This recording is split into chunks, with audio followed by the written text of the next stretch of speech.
স্থানীয় সময় শনিবার গাজা যুদ্ধ বন্ধের দাবিতে দক্ষিণ আফ্রিকার রাজধানী কেপটাউনে আন্দোলন করেন ফিলিস্তিনি সমর্থকরা। ঐতিহাসিক ডিস্ট্রিক্ট 6 এলাকার মুইর স্ট্রিট মসজিদ থেকে শুরু হয় এ বিক্ষোভ। এ সময় ব্যানার, স্লোগান ও প্রতীকী কফিন হাতে নিয়ে হাজারো মানুষ শহরের কেন্দ্র ঘুরে গিয়ে শেষ করেন পার্লামেন্ট ভবনের সামনে।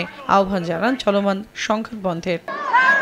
ফিলিস্তিনের সমর্থনে আন্দোলন হয়েছে ইংল্যান্ডের লিভারপুল শহরেও। লেবার পার্টি সম্মেলনের আগে আয়োজিত এ মিছিলে সরকারের অবস্থান নিয়ে তীব্র অসন্তোষ প্রকাশ করেন বিক্ষোভকারীরা। তাদের অভিযোগ, প্রধানমন্ত্রী কিয়ার স্টারমার দ্বিচারিতা করছেন। মুখে শান্তির কথা বললেও ঠিকই ইসরায়েলকে অস্ত্র সহায়তা দিচ্ছেন তিনি।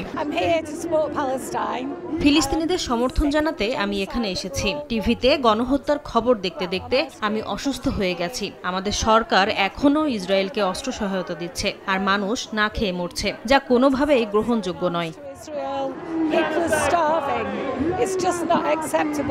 একই দিন জার্মানির রাজধানী বার্লিনের রাজপথেও নামে জনতার ঢল। ইসরায়েলকে অস্ত্র সরবরাহ বন্ধের দাবি, ফিলিস্তিনের গণহত্যায় জার্মানির জড়িত থাকার অভিযোগও তোলেন প্রতিবাদকারীরা।